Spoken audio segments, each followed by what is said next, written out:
Hello, friends. A very warm welcome. And in today's session, also, we are going to discuss important concepts and key areas and ideas which are linked with the understanding of the civil services exam for both prelims, mains, and obviously success in the future. But success है क्या? Success है जब आप देश के किसी काम आओ, जब आप जो है देश के निर्माण में सहयोग दो। हर व्यक्ति अपने तरीके से सहयोग दे रहा है। सिविल सर्विसेज भी एक ही तरीका है, वो कोई ऐसा तरीका नहीं है अनूठा कि सिर्फ वही एक तरीका है। तो सिविल जो डिफेंस ड्रिल का जो हम एग्जांपल देख रहे हैं वो भी उसका एक पार्ट ही है, जो कि भारत में हर नागरिक को सबको पता होना चाहिए। यानी कि पहले जो है कॉन्शियसनेस के लिए है, पहले प्रिपरेशन के लिए है। 1962-65 वॉर्स में सिविल डिफेंस एक्ट आया था। 1968 came to being. During 97 war, 1971 war, ये मैकेनिज्म्स एस्टेब्लिश किए गए ताकि सिविलियंस की लाइफ को बताया जा सके। कैटेगरी रिवाइज कर दी गई है रेगुलर इंटरवल्स के ऊपर, और परसेप्शन ऑफ थ्रेट को जो है वो भी पूरे तरीके से किया गया है। 1985 के बाद से कन्वेंशनल और न्यूक्लियर वेपन थ्रेट्स दोनों के लिए तैयार किया गया है, और नेचुरल डिजास्टर्स भी इसका पार्ट आ जाते हैं। अब इसमें की कॉन्सेप्ट क्या है? सबसे पहले सिविल डिफेंस डिस्ट्रिक्ट आपको पता होने चाहिए। Civil defence district, civil defence district जो है वो एक अलग पर्सपेक्टिव है। वो नॉर्मल डिस्ट्रिक्ट की जैसे आप नहीं देखते, समझे आप? तो पॉइंट यही है कि भाई जो एरियाज रीजन्स हैं उसके अंदर टाउन्स और डिस्ट्रिक्ट हो सकते हैं। वो सिविल डिफेंस प्रोग्राम्स के लिए मिनिस्ट्री ऑफ डिफेंस के रिकमेंडेशंस के बाद उनको बनाया जाता है। सो कैसे होने चाहिए? बॉर्डर पे हो सकते हैं, वनरेबिलिटी ऑफ अटैक जहाँ पर होने वाला है, वाइटल इंस्टॉलेशंस हैं, न्यूक्लियर पावर प्लांट्स हैं, थर्मल पावर प्लांट्स हैं, की गवर्नमेंट बिल्डिंग्स हैं, क्रिटिकल इंफ्रास्ट्रक्चर है, वहां पर ही अटैक होने के चांसेस होते हैं। सो मिनिस्ट्री ऑफ डिफेंस अफेयर्स ने 259 सिविल डिफेंस डिस्ट्रिक्ट बनाए हैं, तीन कैटेगरीज में बनाए हैं। 13 डिस्ट्रिक्ट्स जो कैटेगरी वन में आते हैं। उसके बाद कैटेगरी टू है, कैटेगरी थ्री है। The largest number of district 32 are in West Bengal. फिर असम। फिर उसके बाद मतलब राजस्थान है, असम है, पंजाब है, and then JNK। Category one districts are notified in Delhi. Delhi cantonment है। सूरत, वडोदरा, काकरापार आप नाम देखिए, आपने अक्सर सुने होंगे। कोटा, रावत भाटा, सब जगह न्यूक्लियर, रावत भाटा में न्यूक्लियर पावर प्लांट है। So the mock drill is there so that to assess the effectiveness of air warning है। उसके बाद रेडियो कम्युनिकेशन है। उसके बाद जो है अपने आप को कैसे आप ब्लैकआउट या सिचुएशन में आप कैसे करते हैं, जनरल पब्लिक कैसे उसको रोल प्ले करती है। ऐसी जो ड्रिल्स हैं definitely they are carried out in other countries also, nation wide होते हैं वहां। तो आप you please look for our population, कि हमारा पॉपुलेशन साइज कितना है। And the idea of defence, civil defence was formulized in 20th century because the air raids were there during the First World War, and then that's how the need for public safety measures were required. UK, for example, set up air raid precautions systems in late 1930s, and civil defense became large scale and global priority during the Second World War. UK, Germany, Japan, US, Soviet union, उन्होंने extensive civil defence system को ready किया है। India भी आप मानिए कि जो है एक पॉजिटिव आइडिया पे फोकस करते हुए उन्होंने इस चीज को किया। अब when the question arises that what are India's large dams on Chenab? So when you see very closely, जैसे मैंने आपको पहले भी कहा है, आपको सारे नाम पता होने चाहिए, उनकी लोकेशन भी आपको पता होनी चाहिए। किशनगंगा, सलाल, बागलीहार, ऊपर कौन सा है, नीचे कौन सा है। रावी, सतलुज, ब्यास को तो यूपीएससी ऑलरेडी पूछ ही चुका है, but again this is again going to be very important, it can come up. So अगर अनशेड्यूल्ड क्लोजिंग और ओपनिंग होगी, then this is going to cause disruption, and the question is that कि जो paddy main crop है पाकिस्तान पंजाब में, उसमें भी बहुत फर्क आएगा। So large dams are there in J&K. 15 large dams are there, and National Dam Safety Authority वो बताती है कि डैम, लार्ज डैम कहते हैं किसको है? Any one which is one that is higher than 15 meters। Lowest part से उसको किया जाता है 15 metre in height, and at least one of the specified criteria relating to the length of the crest, capacity of reservoir, maximum flood discharge, foundation and design. ये word की word आप note कर लीजिए। पर हमारा क्वेश्चन ये उठता है कि जो बागलीहार या फिर इंडस वाटर ट्रीटी के कॉन्टेक्स्ट में जो चिनाब रिवर पे जो भी हमारे प्रोजेक्ट्स हैं, क्या run of the river projects India बना सकता है? That is the question. तो definitely Indian side is legally and also morally and otherwise also हम ऐसा कर सकते हैं, जबकि हमने पाकिस्तान के ऑब्जेक्शन की वजह से, उनके लीगल इंटरवेंशन की वजह से हमें delay. So this is one of the ways to understand the whole thing. And Salal project जो है वो भी एनर्जी प्रोजेक्ट है, बागलीहार है रामबान डिस्ट्रिक्ट में। तो अब आप लगा लीजिए कि इंडिया ने एक स्टेप आगे उठाया। You need power for this, you need resources for this, you need to sustain, and that is what India can do now. Alcatraz tourist hotspot. Trump wants to turn into back into a prison. That is fine. That is their ways to undo their own things. It is their example. It is right now a kind of a museum and a tourist destination, and the children love coming here. अब India UK FTA deal होगी, then the whole thing arises is that the China would not be able to dump their goods into India through third party, and that is how one of the ways कि हमारा economic growth बढ़ने के chances हो जाएंगे.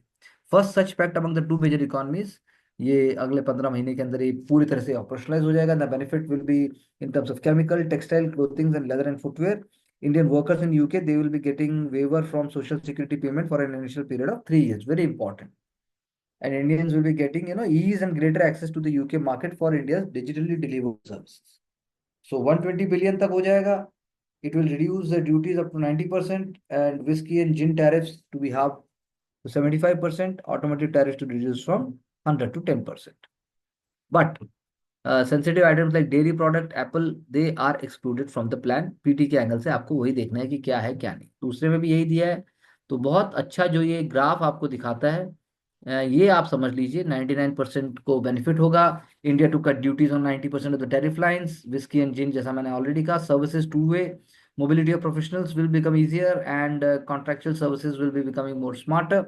Greater access to the UK market for Indian digitally delivered services, and Indian workers in the UK to be exempt from paying social security contribution up to 3 years. So enhanced market access है. Labour intensive sector जैसे textiles है, marine products है, leather, footwear, sports good, toys, gems, jewellery, engineering, इन सब का हमें benefit होगा. और हमें जो है मतलब इंडियन कंज्यूमर्स को cosmetics, medical devices, electrical machinery, soft drinks, chocolate, biscuits from the UK to be cheaper in India. And for UK shoppers, you will get cheaper clothes, footwear, and products from India. So that is why it is very, very important. And it is to be seen in the larger context. जैसा मैंने अभी आपको कहा कि vision है, और उसके बाद जो है लीडरशिप है, उसके बाद स्ट्रैटेजिक इन्वेस्टमेंट है, उसके बाद जो है इंडिया यूके रिलेशनशिप को भी हाई करेगा. EU will retaliate if India will retaliate if EU goes ahead with the carbon tax, and that is why हमारे कॉमर्स एंड इंडस्ट्री मिनिस्टर साहब ने कहा कि इंडिया यूरोपियन यूनियन के जो ये एलिमेंट है that they are going to impose import taxes on, you know on the context of carbon. ये हमें मंजूर नहीं, बिकॉज इंडिया बिलीव्स ये नॉन टैरिफ बैरियर, क्योंकि free trade agreement is going to bring down the tariffs. The carbon tax नए import duty के form में आ जाएगा पीछे के दरवाजे से. यानी जो हमने यहाँ मेहनत की है वहां हमारी जीरो हो जाएगी, कार्बन बॉर्डर एडजस्टमेंट मैकेनिज्म के नाम से आ जाएगा. So India is not going to agree with that. और दूसरा, कार्बन टैक्स जो है तो इन्फ्लेशन लेके आएगा, इंफ्रास्ट्रक्चर ज़्यादा एक्सपेंसिव हो जाएगा, automobiles becoming more expensive. So that is why हम नहीं चाहते कि हम इस टैक्स को सपोर्ट करके वो करें.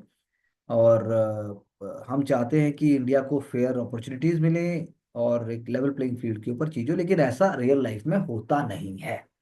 सो that is why we have to fight, we have to stand for ourselves. और इंडिया ईएफटीए जो European partnership, EFTA trade and economic partnership agreement है, उसको हमें देखना होगा कि उसको हम और ज्यादा कैसे वर्थ वाइल और कैसे हम उसको बिना अपने इंटरेस्ट को लूज किए कैसे हम उसको करेंगे. तो यानी we are not standing for that. और कार्बन टैक्स जो है वो हमारे लिए कोई बेनिफिट नहीं है, हमारे लिए उसका कोई मतलब नहीं बनता, क्योंकि हम ना उस सिचुएशन में हैं ना हम उस पोजीशन पे हैं. क्योंकि क्योंकि the point is that Europe, it has promised that it will start collecting carbon tax from January 2026 on selected products like steel, iron, aluminum, cement, electricity, hydrogen and fertilizers. बिल्कुल, हमने पहले भी कई बार चर्चा की. We have discuss that how SEBI and you know other bodies including Ministry of Finance, they are coming up with the regulation, they are coming up with the protocols जिसमें वो they are laying down the norms for retail investors. तो ये algo trading के लिए यहाँ पर भी example दिया कि algo trade offers significant edge in the programmed order execution and higher liquidity. ये बात सच है, क्योंकि आप इसको ट्वीक ऐसे नहीं कर सकते जिस तरीके से एल्गोरिदम वर्क करते हैं, because it is what we can say it stock brokers. The idea is they may be provided with retail investors with an API, that is application program interface, access to their trading system. तो उसके अंदर एक static IP address होगा, उसको map किया जा सकता है, और वो ब्रोकर ट्रेडिंग प्लेटफॉर्म से भी जुड़ा हुआ हो। So static IP can only be mapped to one client at a time. However, it can be shared between clients belonging to the same family. So mandatory हो जाएगा API access for client generated algorithm trades and the one generated by the brokers. तो ये बात ये हो जाएगा कि इससे चीजें और सिस्टमेटिक होंगी, इससे चीजें और ट्रांसपेरेंट होंगी, इससे चीजें और सिक्योरिटी प्रोटोकॉल के द्वारा सामने आएंगी, और इससे हम जो है आगे देख भी सकते हैं कि कहाँ पर क्या गलत हुआ। So that is how algo trading provides significant advantage of timed and programmed order execution and higher liquidity. Institutional investors they trade through algorithms using mechanisms such as direct market access facility. तो ये वाली बात है, तो इसके लिए हम हमें अप्रिशिएट करना चाहिए। ये मार्केट की मेच्योरिटी को भी दर्शाता है। नाम याद रखिएगा, Palestinian poet Mosab winning a Pulitzer prize. तो पुलिट्जर प्राइज आपको पता होना चाहिए। और उन्होंने जो है आप लगाइए कि उन्होंने जताया, उन्होंने दर्शाया जो भी अपने जो गाजा के साथ जो भी हो रहा है। सो this is an important message. और हमें पता होना चाहिए कि भाई इस तरह के अवार्ड या इस तरह की जो जो एक्सपीरियंसेस हैं वो समाज के लिए बहुत ज़रूरी हैं। सो that's all what we can say. But then our own environment and our own fighters and our own grievances and our own even fight with the enemies on the borders on both sides, it is also no less. अब दोबारा से फिर से अगर हम बात करें कि जो लेसन हमने क्या सीखे, जो आपका Bhushan power and steel limited का जो किस्सा हुआ है, स्टेट का रोल कितना होना चाहिए, नहीं होना चाहिए, रेगुलेटरी इन्फोर्समेंट कैसे होनी चाहिए, बात उसकी है। तो लैंडमार्क जजमेंट कहा गया, बोला सुप्रीम कोर्ट ने कि भाई जो भी हुआ है उसको आप रिवर्स कर दो। लैप्सेस किसने किए? रेजोल्यूशन प्रोफेशनल्स ने किए। Committee of creditors, national company law tribunal and the national company law appellate tribunal, सबका रोल आया। इससे एक डिबेट चालू हुआ। एक तरफ बात बनती है कि इसके होने के बाद अब एक डेटरेंट हो जाएगा और मिसकंडक्ट पीछे हटेगा, और जो इंसॉल्वेंसी एंड बैंक्रप्सी कोड है उसमें और ज्यादा रिलीफ उठेगा। लेकिन एक तरफ डर का माहौल भी पैदा हुआ, एक तरफ ये भी डर हुआ कि भाई प्रॉब्लम सॉल्व नहीं होगी और हम फंस जाएंगे। तो the question is about the integrity, question is about the due diligence. अब 4 साल पहले 5 साल पहले की चीज रेजोल्यूशन हो गया, मतलब हुआ और वो मर्ज भी हो गया। अब पेनल्टी किसको लगी? एक तरीके से शेयर होल्डर्स को भी पेनल्टी लगी। सो एक ओपिनियन ये है कि मिडिल पाथ होना चाहिए था। क्या 2020 की बात है, तभी सॉल्व होनी चाहिए थी। 5 साल का जो ये टाइम पीरियड लैप्स हुआ, ये नहीं होना चाहिए था।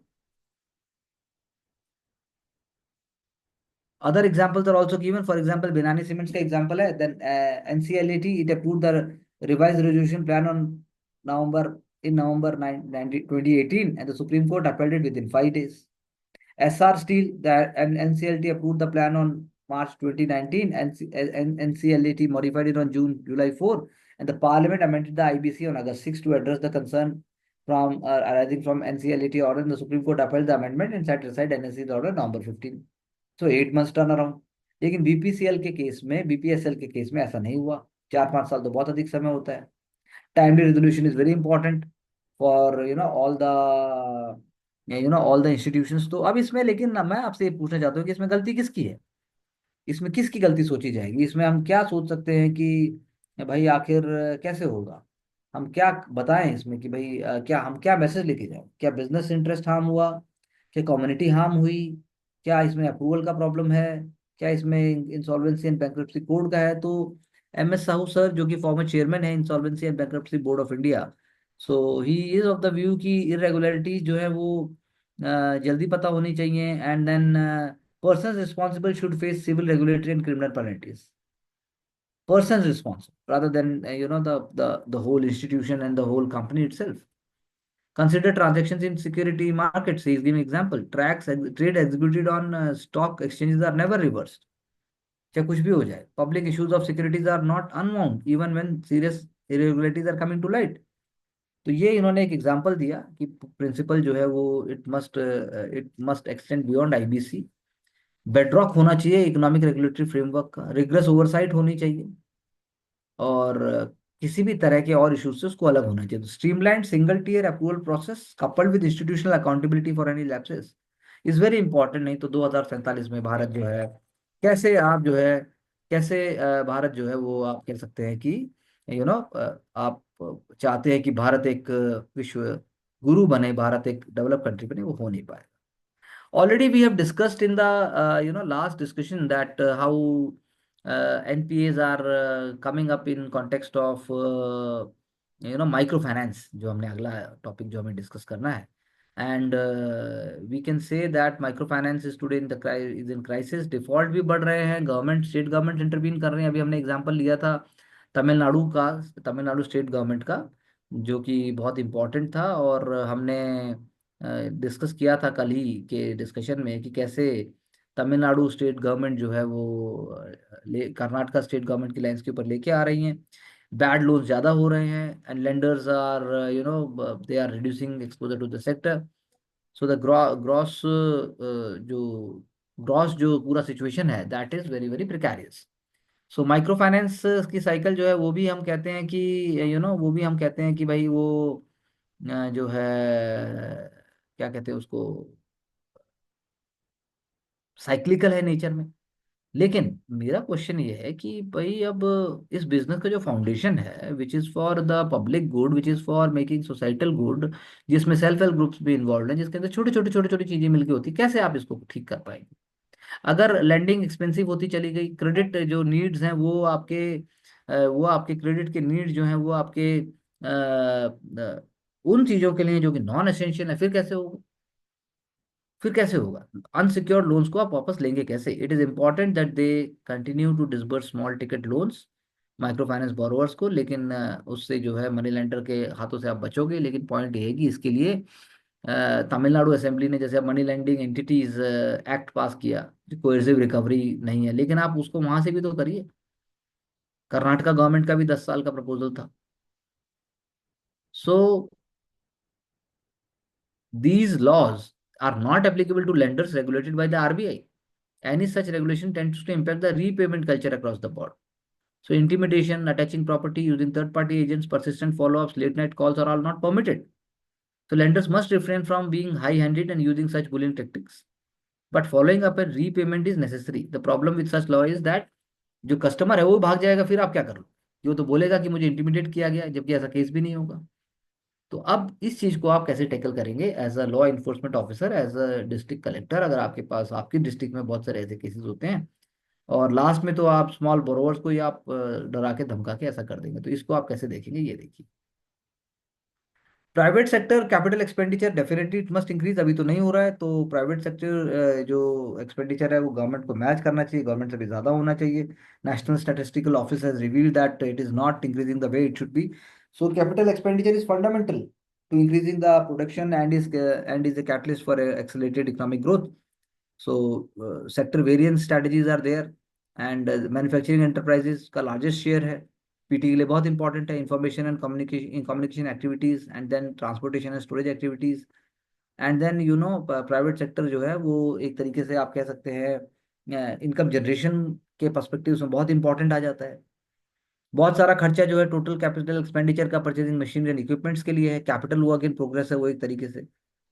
पोस्ट पैंडेमिक ट्रेंड्स की अगर हम बात करें, तो जैसा मैंने बोला, ट्रेंड जो है कैपिटल स्ट्रक्चर का बढ़ा, लेकिन फिर भी tariff related uncertainties, weak domestic consumption, तो private sector is always much very कि पैसा लगा देंगे तो आएगा कैसे, डूब तो नहीं जाएगा। सर्वे is indicating that private sector is cautious because of uncertainties, it is hesitant, and it can rise when the situation they feel is very conducive, and they are going to get back what they are putting in. ऐसे NSO की findings की यही बात है कि centre for monitoring Indian economy, it is also showing that actual private sector capital expenditure is fell nearly 9% on year to 26.8 lakh crores in financial year 25, which is lowest in 3 years. This is very surprising, and given the fact that Modi government and Modi sir had got up with so many schemes, programs, तो और push की जरूरत है, जो कि I think अभी होगा. XCA books, Union Bank admit lapses. So these are not lapses, and these are the kind of moral corruption. That's what would say. क्योंकि आपकी किताब जो है वो बता रही है कि टुमारोज इकोनॉमिक पावर हाउस, लेकिन आप खुद जो है सिर्फ अपने अपने बैंक अकाउंट को भरना चाहते हैं, तो what we can say, it is very shameful and it is very very unwarranted on your part. It is pity, basically. It is pitiable. Mission Sankalp against mice in the third week, that is very important, जिसमें greyhounds, जिसके अंदर बाकी officers का, जिसके अंदर CRPF का बहुत important role है. And here is an example how the CRPF assistant commandant Sagar Borade suffered injuries during the operation and was airlifted to AIIMS Delhi. He is in a stable condition. Two STF jawans also suffered injuries in the ID blast. So we must, IGP Sundar, IGP Bastar Sundar, IGP Bastar Range, Sundar Raj sir, he is there, and it is very, very important to understand that there is no looking back. Gaganyaan almost ready. First uncrewed flight later this year. ISRO chairman का कहना है. Dr. Jitendra Singh and ISRO chairman V. Narayanan, they have discussed this. So Gaganyaan involves three uncrewed mission, G1, G2, G3. They will test the waters with robotic humanoids laying Vayomitras and two human spacecraft, H1, H2, that will carry astronaut to a 400-kilometer orbit around the Earth for 1 to 3 days. ये हमारे लिए बहुत ज्यादा फक्र और गर्व की बात है. Human rating fit for human spaceflight of the propulsion systems and other systems, 95% is complete. More than 7,200 tests have been successfully conducted for the first uncrewed mission. Integration activities are in progress. तो आप पूरा देख लीजिए PT में अगर आता है, जैसे स्पेडेक्स, व्हाट इज स्पेडेक्स, तो स्पेस डॉकिंग एक्सपेरिमेंट हो गया. और उसके बाद जो है आप ये भी देखिए कि भाई अनक्रूड मिशन जो है उसको उसके क्या क्या लॉन्ग टर्म में हम बेनिफिट्स देखते हैं, और what in the future it will lead to. So manufacturing of crew module and service module was complete. The first mission will carry an unpressurized crew model, meaning it will not have environmental control model that will be needed when humans are taken to space. So uncrewed mission will carry on board half humanoid, जो मैंने अभी बताया आपको, व्योम मित्रास. तो इनका हमें देखना है, बहुत इंपॉर्टेंट है.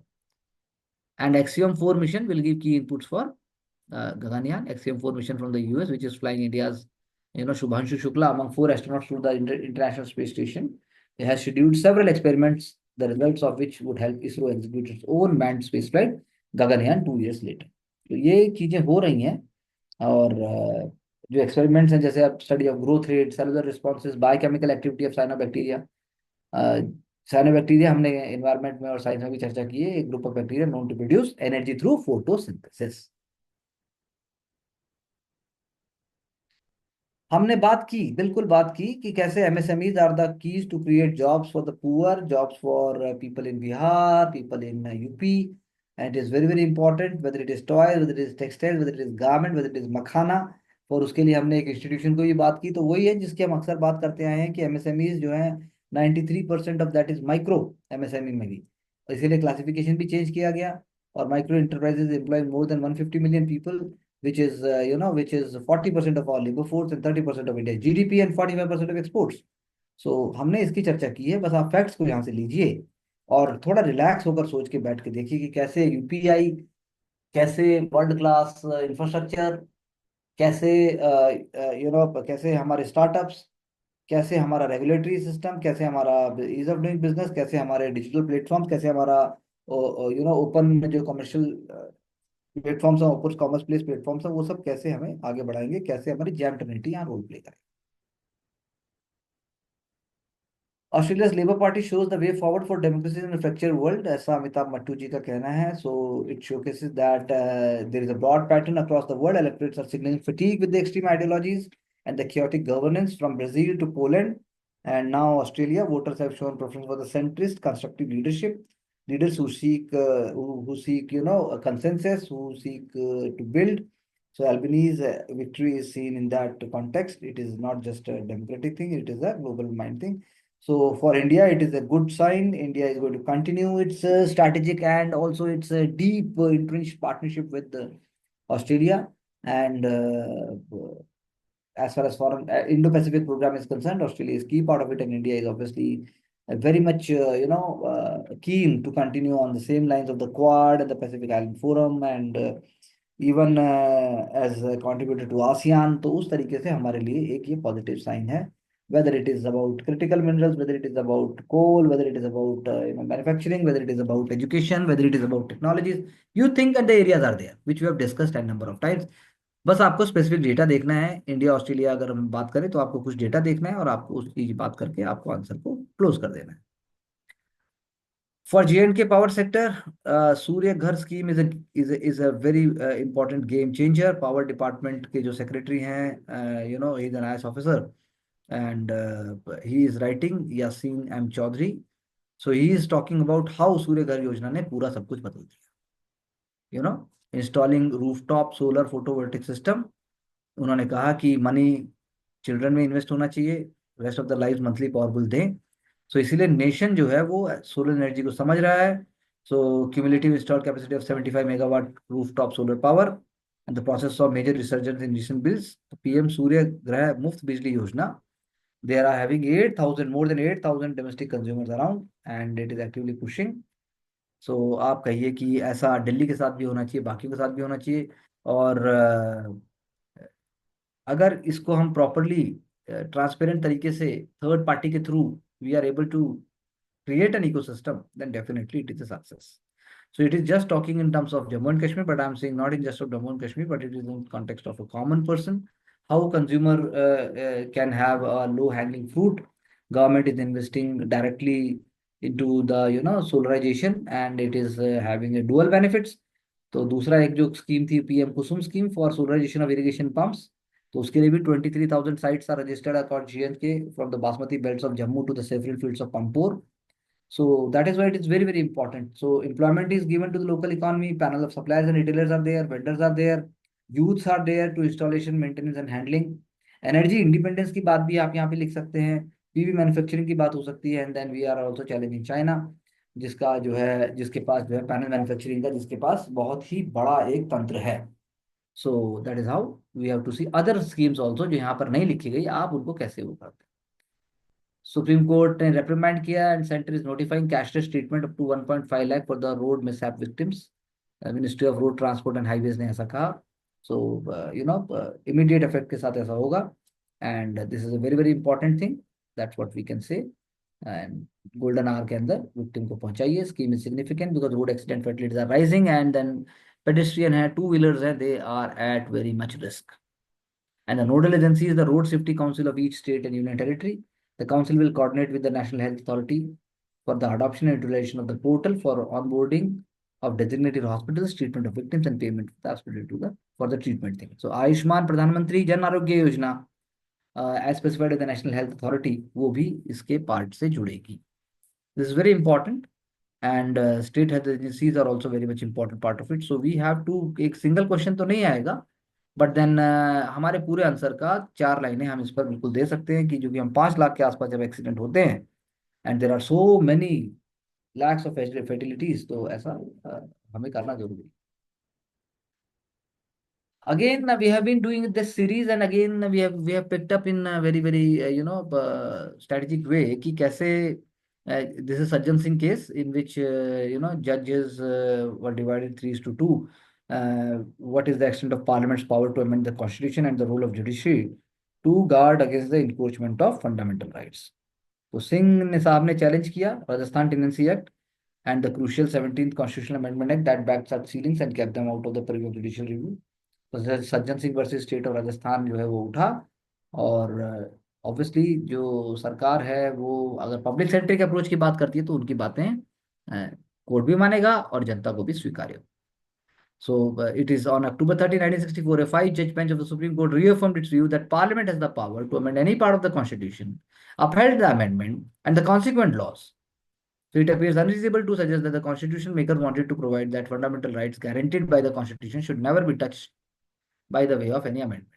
So Singh and the sanctity of fundamental rights were on the losing side. लेकिन जो दो जजेस थे, Justice Madholkar and Justice Hidayatullah, they expressed doubts on the Parliament's power to abrogate rights. The dissenting view would in later cases shape the course of constitutional history. तो पहले ने तो बोल दिया कि पार्लियामेंट सब कुछ, लेकिन ऐसा नहीं हुआ। तो constitution came into being in 1950। Jawaharlal Nehru government land and agrarian reforms, उनको रेजिस्टेंस मिला सुप्रीम कोर्ट से on the ground that they breach the fundamental rights. In the first amendment itself, Parliament has introduced Article 31A, Article 31B. The first provision stated that no land acquisition law would deem to be void because it violated any of the fundamental rights. हम land लेंगे जहां जरूरत है। 1954 parliament brought in the fourth Constitutional Amendment Act, उन्होंने 31A को expand कर दिया। The laws providing for the acquisition by the state of any state or any rights therein or extinguishment of or modification of any such rights cannot be deemed void because they were inconsistent with the Article 14। भाई Article 14, 19 और 31 से उनको जोड़िए के मत देखिए। 17th amendment parliament sought to expand the definition of state, कि उसके अंदर जागीर, इनाम, मुआफी, जो भी वर्ड है सारे आ जाएंगे। वाइडनिंग कर दिया उसके डेफिनेशन को। The definition was undo definition was to undo the effect of the Supreme Court striking down the Kerala and the land ceiling law in 1961 on the ground that the term state के अंदर जो है वो land और रहतवारी पट्टेदार नहीं आते। 1964 का जब सेशन हुआ तो 17th अमेंडमेंट आया। इट वाज पास्ड विद 318, हाँ 31 ना, लोकसभा वाज एडजर्न। सो इसीलिए आप कह सकते हैं कि समय बदला। और सज्जन सिंह एक इन्फ्लुएंशियल राजपूत जो लैंड ओनर थे, वो चाहते थे कि भाई बच जाए, लेकिन ऐसा नहीं हुआ। स्वतंत्र पार्टी एंड कांग्रेस के से जुड़े भी हुए थे वो। तो आप कह सकते हैं कि शंकर प्रसाद केस की भी यहाँ पर चर्चा की गई है। Supreme court had upheld the first amendment and said there was a clear demarcation between ordinary law, which is made in the exercise of the legislative power, and the constitutional law, and which is made in the exercise of the constituent power. So therefore, a constitutional amendment had to be treated differently, even if it violated fundamental rights. तो वही बात है, opportunity थी supreme court के लिए इस बात को रिअफर्म करने की, देखने की शंकर प्रसाद केस की तरफ। तो आप कह सकते हैं कि धीरे धीरे चीज़ों का इवोल्यूशन हुआ, और आप ये कह सकते हैं कि एक हिस्ट्री बनी, और एक विंडो ओपन रही। So that is how supreme court had played a very very important role. जिस तरीके से हमारे यहाँ लॉज का इवोल्यूशन हुआ है, difference of opinion might be there, but then reality had always been with the social reality, ऐसा हम कह सकते हैं। Merz elected German Chancellor, however, after shock defeat in the first round of vote. No other post-war candidate has failed to win on the first ballot. Example है Friedrich Merz after the first round vote at the parliament in the Berlin, later sworn in the German Chancellor.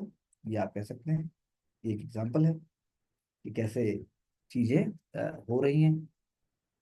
Policies tailored in a way to support manufacturing service sector, that is very true. वही ADB की हमने कल भी चर्चा की थी।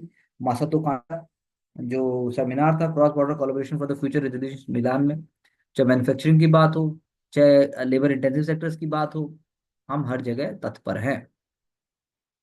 सेटकॉम्स के लिए रूल आ गए हैं, data use, local manufacturing, navigation system. तो आपका दिमाग बंद करके, आंखें बंद करके आपको सोचना है क्या क्या होना चाहिए।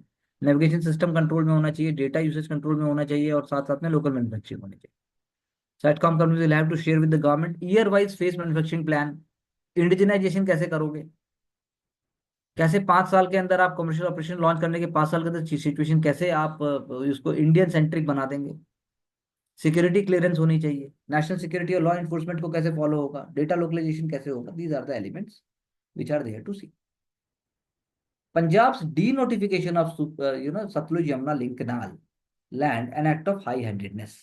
सदियों से सुप्रीम कोर्ट के पास ये केस है, दोनों राज्य जो है सॉल्व भी नहीं कर पाए हैं। कॉन्स्टिट्यूशन बैड इन 2016 में उन्होंने Punjab termination of agreement act 2004 को जो है साइड में रख दिया था, जिन्होंने 1981 का जो impact sharing between Punjab and Haryana Rajasthan है, इसको उन्होंने दरे किनार कर दिया था। तो पंजाब को सुप्रीम कोर्ट ने बोला आप ऐसा नहीं कर सकते। तो सेम सेम जो है बात यहाँ पर भी है। पंजाब का मानना है कि हमारे पास पानी ऑलरेडी कम है, हम कैसे दे दें, और उसके आप कह सकते हो उसके पीछे पॉलिटिक्स भी है, और साथ साथ में सेंटिमेंट्स भी बहुत हाई फ्लो करते हैं। So the question is that कि central government and along with that the sagacity of judiciary, Sutlej Yamuna link का जो बचा हुआ पार्ट है उसको हो जाना चाहिए। और जो पाँच जो जो जो पार्ट अभी तक नहीं बनाया है, जो जहाँ पे कंस्ट्रक्शन होनी चाहिए थी कैनाल की, उसे करके आप कह सकते हैं कि चीज़ों को पूरा किया जाए, लेकिन अब तक हुआ ही नहीं है। 1996 में हरियाणा ने ओरिजिनली सूट फाइल किया था पंजाब के अगेंस्ट, क्योंकि सतलुज यमुना को जो लिंक करने के लिए जो कैनाल बनाई गई थी, वो तो कैनाल अब तक पूरी नहीं हुई। सुप्रीम कोर्ट ने पंजाब को कैनाल पूरी करने के लिए बहुत बार कहा, और 2 साल बाद 2004 में सुप्रीम कोर्ट ने फिर रिट्रीट किया था कि भाई सेंटर को एक एजेंसी बनानी चाहिए, और काम होना चाहिए, लेकिन अब तक ऐसा हो नहीं पाया है। Kerala and center at odds in Supreme Court over withdrawal of petitions. Center maintains that the cases of Kerala is different from that of Tamil Nadu. State Council argues that a play has become infructuous since court's ruling applied equally to Kerala. अब ये चल रही है ये चीजें. We have to see that where it is going to move on, and we have to just keep an eye if the Supreme Court is going to bring some other kind of element into it. बिल्कुल. बहुत अच्छा statement है कि market forces have change completely the Goa's forest ecosystem. बिल्कुल सही बात है. गोवा का जो प्राइम डेस्टिनेशन, जो प्रिस्टीन मुझे कहना चाहिए, वो जो एक फॉरेस्ट स्ट्रक्चर्स का डायनामिक्स था इकोसिस्टम के साथ, वो टूट रहा है. वो the prioritisation of ecological sensitive regions, prioritisation of ecological sensitive regions, वो डिक्लाइन होंगे, वो सूखेंगे, जैसा हमने एनवायरमेंट की सीरीज में ही बात की. And region is highly sensitive. Land use dynamics have revealed that the total forest cover is declining with time, and market forces are actually, they are taking away the greenery. Evergreen forest is reducing. Land cover changes are there, so that is why degradation is there, and there is a too much, stress upon the environment in terms of human usage, in terms of human activities. So fragile ecosystem is going to collapse after a period of time, and there will be impaired ecosystem services. अभी हम environmental series में हमने ecosystem services की बात भी की है. So location specific mitigation measures लेने चाहिए, लेकिन कौन लेगा? Question is that. Desertification को कौन रोकेगा? वो लैंड पे, प्रॉपर्टीज पे, टूरिज्म के जो बड़े बड़े जो अड्डे बन रहे हैं, उन अड्डों का मालिक कौन है? कौन से वो ब्यूरोक्रेट्स हैं, कौन से वो लीडर्स हैं, कौन से वो बिजनेसमैन हैं? वो आप पहले पता लगाइए, फिर कुछ हो पाएगा. वरना सुप्रीम कोर्ट तक बात तो 10 साल बाद पहुंची. Central plans revision of safe harbour clause. Safe harbour clause वही है कि जब आप, इंफॉर्मेशन एंड ब्रॉडकास्टिंग मिनिस्ट्री का कहना है कि भाई जो इंटरमीडियरीज हैं, वो फेक न्यूज को कब करने में कैसे वो कर सकते हैं, वो उनका रोल क्या होना चाहिए. आईटी एक्ट जो है वो प्रोविजन देता है. It is protecting the platforms by not holding them liable for the user generated content. लेकिन क्या यूजर जनरेटेड कंटेंट के लिए आपकी कोई जिम्मेदारी नहीं है? फेक न्यूज को आप कैसे रोकेंगे? इंटरमीडियरी प्लेटफॉर्म्स का भी रोल होना चाहिए. फेक न्यूज को उनको जल्दी से हटाना भी होगा. तो सेफ हार्बर प्रोविजन की इसी कॉन्टेक्स्ट में इंडिया ने चर्चा की. इंडिया एक उभरता हुआ राष्ट्र है, सेंसिटिव लोग हैं, इमोशनल लोग हैं. तो यहाँ पर जो है फेक न्यूज और जो एंटी नेशनल जो भी एलिमेंट है, उसको खत्म करने के लिए हमें देखना होगा कि कैसे हम एक बैलेंस अप्रोच लेके चलें. अब हमने चर्चा की थी फूड वर्सेस फ्यूल की, इथेनॉल ब्लेंडिंग और उसके इम्पैक्ट की हमने चर्चा की थी. जो हम डाइवर्जन हमने चर्चा की थी, यू नो मेज के कॉन्टेक्स्ट, हमने चर्चा मेज के कॉन्टेक्स्ट में की थी. यहाँ पर चर्चा है in the context of sugar cane. Prelims के लिए बहुत इंपॉर्टेंट है ऐसी केस स्टडीज कि इथेनॉल ब्लेंडिंग रेशियो जो है वो पेट्रोल की अगर 30% इन टू 30% तक अगर बढ़ाई जाए, तो उससे जो है फॉसिल फ्यूल कंजम्पशन तो कम होगा, टारगेट भी हमारे मीट होंगे. लेकिन पॉइंट ये है कि आप जो ये डाइवर्ट करेंगे शुगर को एथेनॉल ब्लेंडिंग के लिए, तो क्या डायरेक्ट कंजम्पशन पे फर्क आएगा, और क्या आप कह सकते हैं प्राइसेस भी और बढ़ जाएंगे, और उससे आम किसान का क्या होगा, क्या उसका रियल में बेनिफिट होगा? तो वही बात है कि प्रोडक्शन का इससे लिंक है, और हमारे प्राइसेस का इससे लिंक है. 1 किलो चीनी का इससे हमारे लिंक है. Ethanol blending adds to the price pressure, क्योंकि वो डिवाइड हो जा मतलब डाइवर्ट हो जाता है. तो वही बात है कि the blending is very very important, and long term ethanol blending programme जो चल रहा है, it is now moving little forward. And sugar की अवेलेबिलिटी तो है ही है. So the question arises that how we are going to make sure. Now, again, this is a very, very important discussion, which is,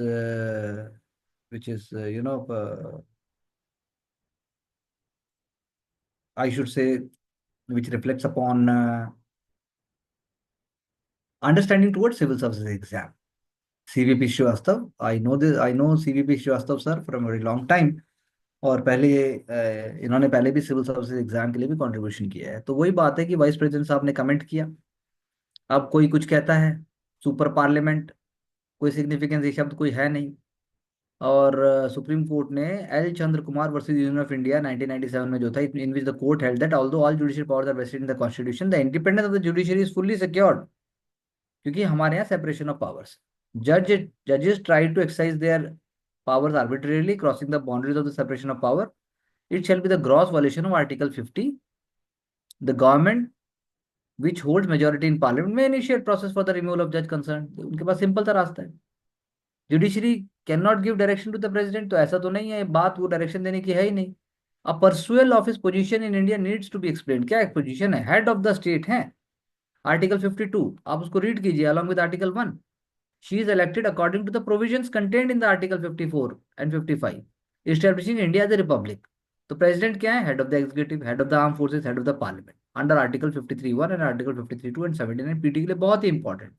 therefore he is vested with powers according to his position. Giving assent to the bills is the power of the president, which is well within the limits of the popular sovereignty. President cannot and shall not go beyond the doctrine of popular sovereignty. In more simpler words, if the assent is delayed inordinately, it would undermine the people's power. ठीक है, which itself is undemocratic. Therefore, judiciary ने time set किया popular sovereignty के लिए, undermine तो नहीं किया dignity के लिए. People of India abide by the constitution and believe in its supremacy. तो all authorities including president and governor shall abide by the provision of constitution. अब तीसरा इन्होंने मुद्दा उठाया अकाउंटेबिलिटी का. अकाउंटेबिलिटी का मुद्दा उठाया तो अकाउंटेबिलिटी तो है. The rule of law flows from the doctrine of supremacy of the constitution. Efficacy और उसके लिमिटेशन को तो आप क्वेश्चन कर रहे हैं, तो यानी आप कॉन्स्टिट्यूशन के मैंडेट को क्वेश्चन कर रहे हैं. Judicial powers have been vested in the constitution itself. जजेस are bound to work with in that constitution ambit. अगर वो जाएंगे तो he may be remove on the grounds of proved misbehaviour. अभी आप देखिए वर्मा जी के साथ क्या हो रहा है, violation of the constitution. Parliament is empowered to set aside a decision of the court by making a new law. This provision also signifies people's power and popular sovereignty. Constitution of India has given power to the judiciary to review the actions of the state. और उनके instrument for the purpose of restricting rule of law to protect the rights. वही जो हम चर्चा हमेशा करते हैं उसी दिशा में लिखा गया है. So exercise of the inherent power of the supreme court to do complete justice under article 142 is worth mentioning. There is no express constitutional provision particular subject और issue at hand. Supreme court के पास power है, custodian भी है, sole interpreter of the constitution भी है. इसको आपको रीराइट करना चाहिए अपनी भाषा में. एंड आपको एग्जामिनेशन जो मतलब सेंटिटी है उसमें और हेल्प मिलेगी. दूसरा बहुत अच्छा है, what are the challenges face by the civil servants. तो मैरिट वर्सेस स्पॉइल सिस्टम. आपको अपॉइंटमेंट मिलती है गवर्नमेंट पोस्ट में after rigorous selection process by an independent authority. 1858 में चालू हुआ जब गवर्नमेंट ने इंडियन सिविल सर्विसेज, जब 1853 चार्टर 1853 के बाद शुरू होता है, और उसके बाद ओपन कंपटीशन एग्जाम शुरू होता है. और इंडिया में तो बहुत बाद में आता है, पहला सेंटर इलाहाबाद में आता है. 1920s में जाके इंडिया में पहली बार सेंटर बनता है. उससे पहले तो इंग्लैंड ही सेंटर था. So without any function political leanings, without any kind of without any kind of prejudice, political, it is a system where incumbent political executive appoint supporters to various posts. चलिए मान लीजिए it has its origin in the US and continued until 1883 when it was replaced by largely merit based system. So role क्या है civil services का, democratic system को आगे बढ़ाया. Cabinet secretary साहब ने जैसे बताया, फ्री एंड फेयर इलेक्शन है, स्मूथ ट्रांसफर ऑफ पावर है, states have been placed under president rule तब है. डेवलपमेंट साइड में they are repository of the institution knowledge, advice करते हैं रूलिंग गवर्नमेंट को पॉलिसी मेकिंग. और फिर जो है पब्लिक ब्यूरोक्रेसी का रोल है, executing and monitoring programmes, laws, rules, regulations. अभी देखिए सिचुएशन में, लेकिन चैलेंजेस भी हैं. न्यूट्रलिटी जो खत्म होता जा रहा है, पॉलिटिकल बायस दिखाई दे रहा है, एंड पॉलिटिकल इंटरफेरेंस हो रहा है ब्यूरोक्रेसी के उसमें, ऐसा रंगराजन सर का कहना है. एंड दूसरा, अगर हम कहें कि पोस्टिंग्स हैं, ट्रांसफर्स हैं, करियर ब्यूरोक्रेट्स हैं जो जो हो सकता है कि उनके पास कोई करप्शन भी होने के बाद भी अनपनिश चले जाएं. मेजर्स क्या हैं, मैंडेट इलेक्टेड गवर्नमेंट के पास है, कर्मयोगी मिशन लेके आए हैं, एसीआर देखिए. उसके बाद जो है आउटकम पे फोकस होना चाहिए, और उसके बाद करप्शन को किसी भी कॉस्ट पे नहीं रोका, किसी भी कॉस्ट पे नहीं स्वीकार किया जाना चाहिए. I think these are the elements. That's what we can understand and we have discuss these ideas thoroughly. हमारे पर्सनल डिस्कशंस में हमने टाइम एंड अगेन इन चीज़ों की चर्चा गाहे बगाए हमने की है, और हम करते रहेंगे until unless we get success. Thank you very much for being with Ansarkari. Join our courses. Be smart, be diligent, update daily, be in communication, because this is your duty to do so, and also the right to get success. Thank you very much.